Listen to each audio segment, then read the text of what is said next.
Assalamualaikum warahmatullahi wabarakatuh. Kami dari kelompok 2 akan membahas mengenai materi desain laboratorium dan tata letak laboratorium.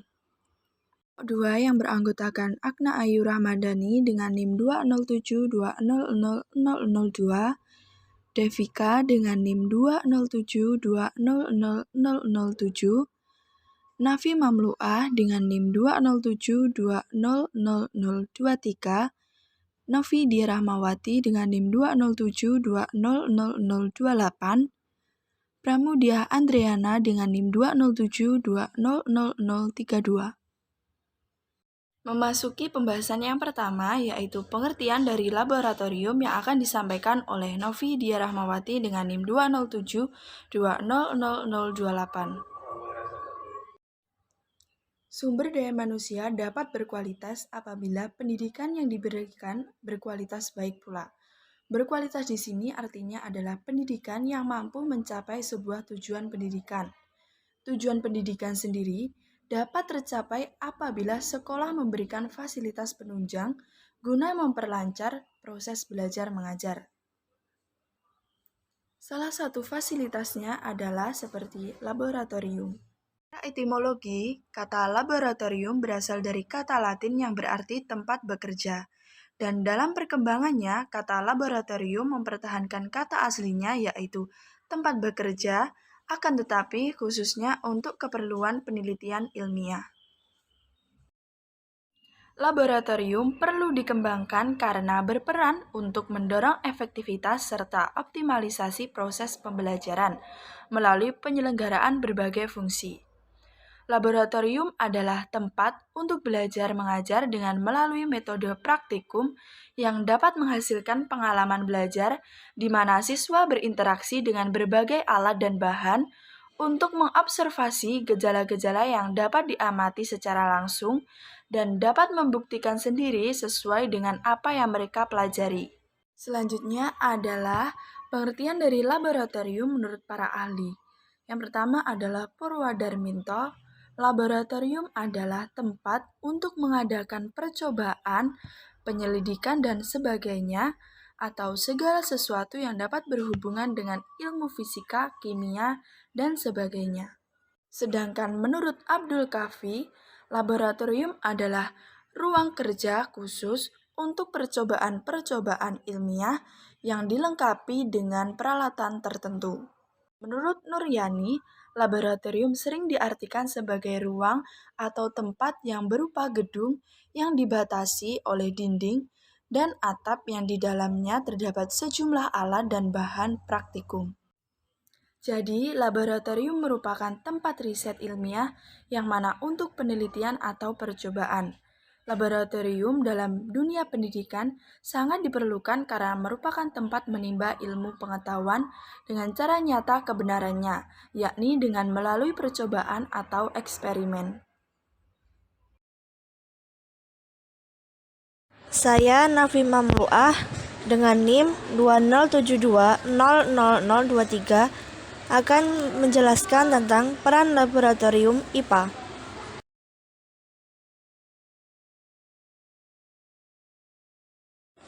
Peran laboratorium IPA. Laboratorium merupakan tempat dilakukannya riset, suatu penelitian ilmiah, eksperimen atau percobaan, pengukuran ataupun pelatihan ilmiah. Adanya laboratorium dapat mengembangkan keterampilan siswa dalam mengamati dan mengambil data. Fungsi dari laboratorium IPA yaitu sebagai tempat untuk belajar, fasilitas yang penunjang dalam pembelajaran IPA di sekolah.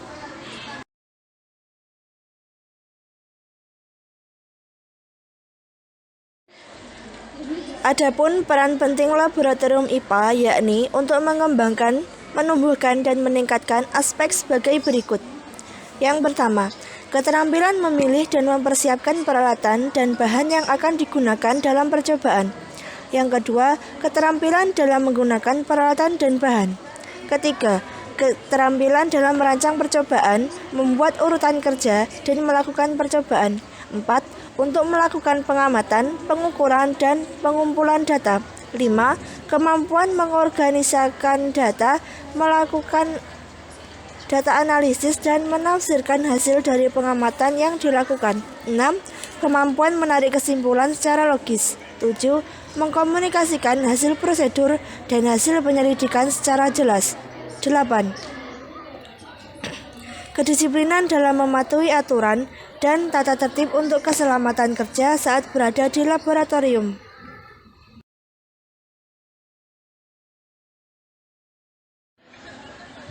Peranan laboratorium IPA dalam proses pembelajaran yaitu tempat untuk menyelesaikan suatu masalah, untuk melatih keterampilan dan kebiasaan untuk menemukan masalah dengan teliti, untuk mendorong minat siswa dalam menumbuhkan semangat guna menemukan suatu fakta yang diselidiki, melatih siswa dalam berpikir cermat, sabar, jujur, dan berpikir kritis, untuk mengembangkan ilmu pengetahuan. Saya Devika dengan NIM 207200007 akan menyampaikan pembahasan tentang standar bangunan laboratorium IPA. Laboratorium yang baik hendaknya memiliki tata bangunan yang baik pula. Bangunan laboratorium harus memperhatikan aspek keamanan, kenyamanan, dan efisiensi. Dalam mendesain laboratorium IPA, beberapa hal yang harus diperhatikan antara lain, yang pertama ukuran dan lokasi. Laboratorium sebaiknya berbentuk persegi atau mendekati ukuran tertentu. Nah, umumnya luas laboratorium disesuaikan dengan jumlah siswa yang akan menggunakannya dan memiliki ruang gerak seluas 2,5 meter kubik untuk setiap siswa. Sehingga jika terdapat 40 siswa, maka luas ruang praktik yang dibutuhkan yaitu 100 meter kubik. Kemudian, laboratorium idealnya merupakan satu blok bangunan dan mudah dijangkau. Letak dari setiap blok yaitu blok fisika, kimia, dan biologi sebaiknya dibuat berdekatan.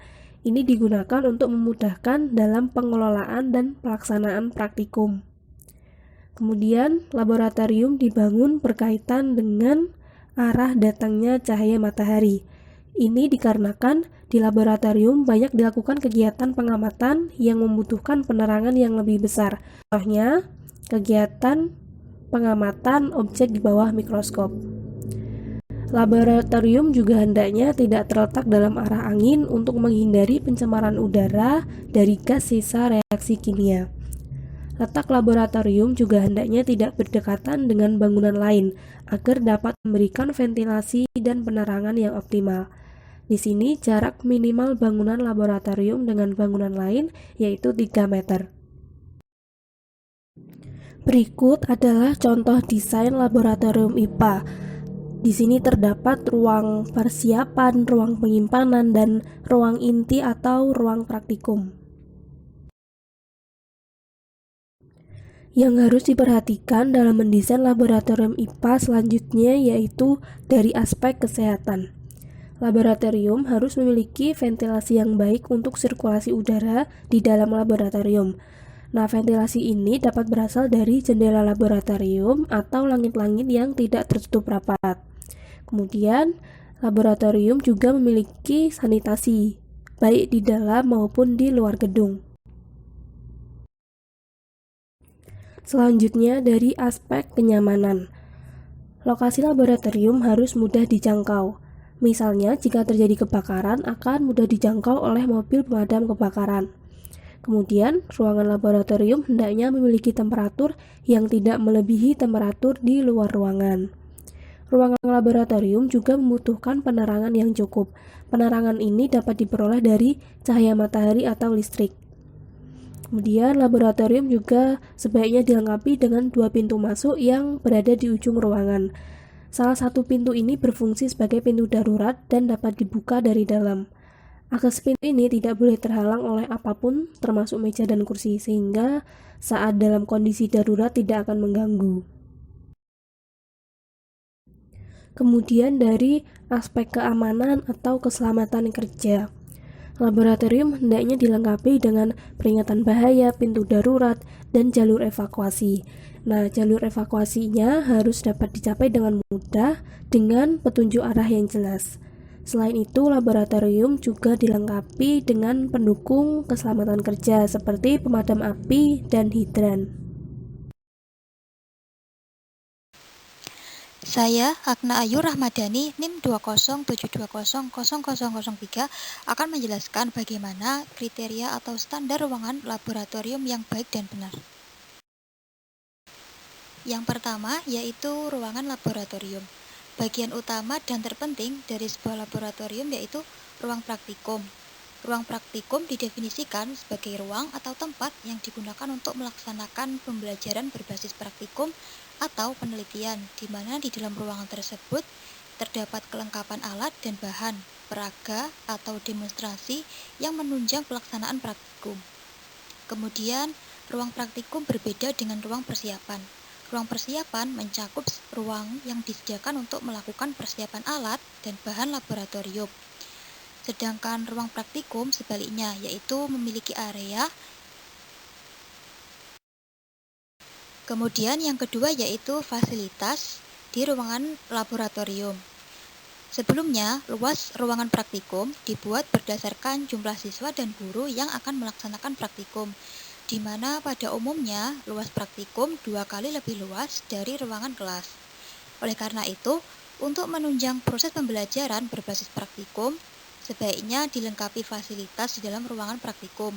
Yang pertama yaitu instalasi listrik, yang berfungsi untuk percobaan, penerangan, presentasi, atau demonstrasi, dan lain-lain. Selain itu juga perlu ada instalasi air, wastafel atau bak cuci, serta instalasi gas dan instalasi limbah. Yang kedua yaitu fasilitas mebeler seperti meja dan kursi praktek untuk siswa, kursi dan meja khusus guru, loker penitipan, serta lemari atau rak penyimpanan alat dan bahan praktikum. Yang kedua yaitu papan tulis, penghapus papan dan spidol, layar OHP dan LCD. Kemudian yang keempat, jika sekolah atau sebuah universitas memiliki laboran, maka ruang persiapan dapat digunakan sebagai ruang kerja laboran sekaligus guna melayani guru dan siswa yang akan praktikum di laboratorium. Yang kelima yaitu ruang persiapan dan ruang praktikum sebaiknya diberi sekat berdinding kaca bening agar guru atau laboran dapat memantau kegiatan siswa di ruangan praktikum.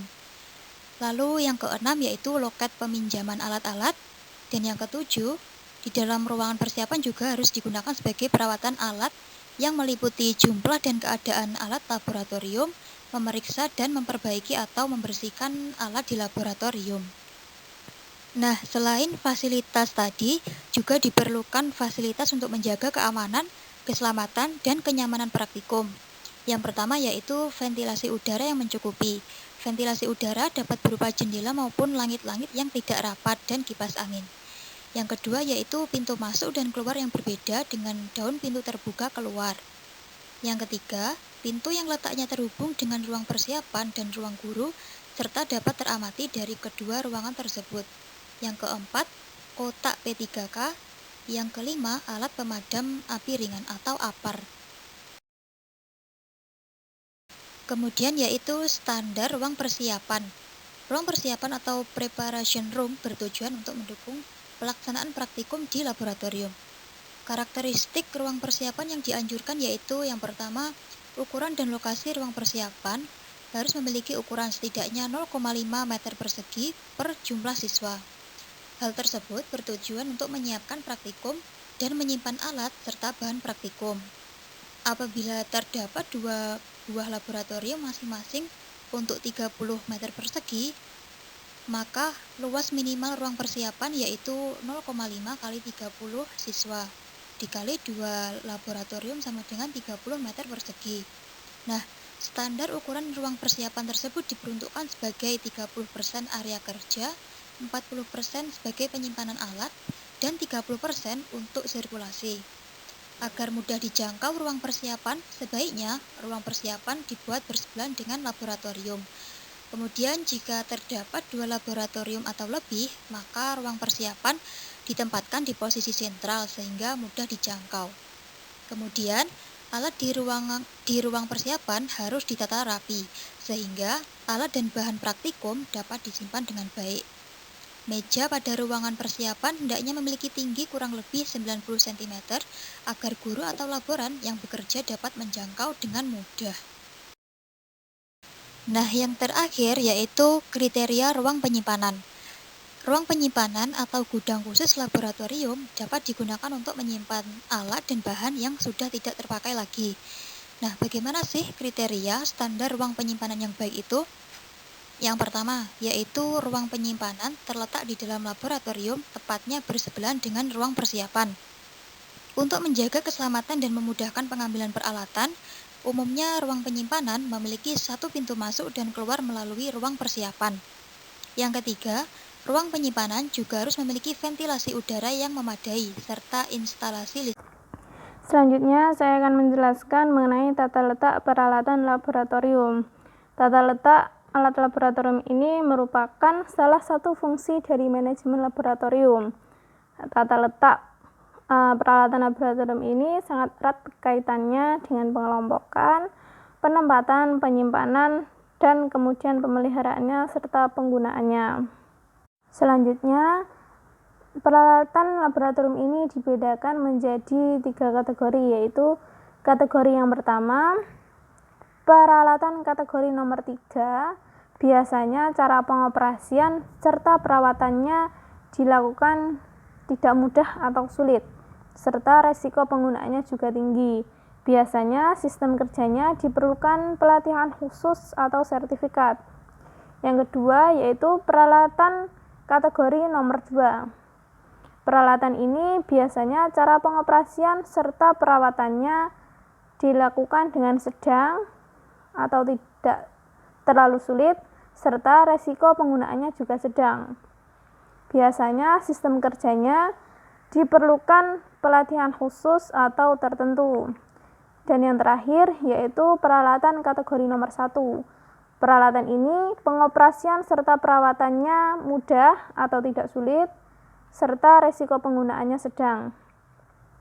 Sistem kerjanya hanya memerlukan buku panduan atau dilakukan dengan sederhana.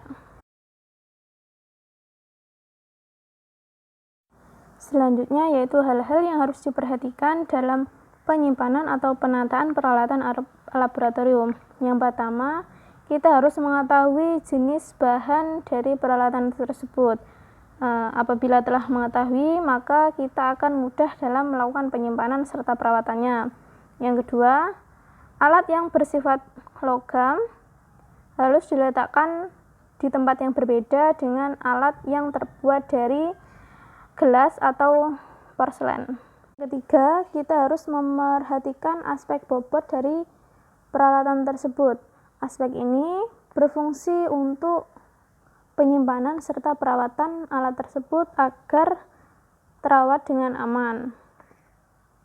Yang keempat yaitu jangan menyimpan alat berat di tempat yang tinggi karena dapat mempersulit ketika pengambilan serta penggunaan peralatan tersebut.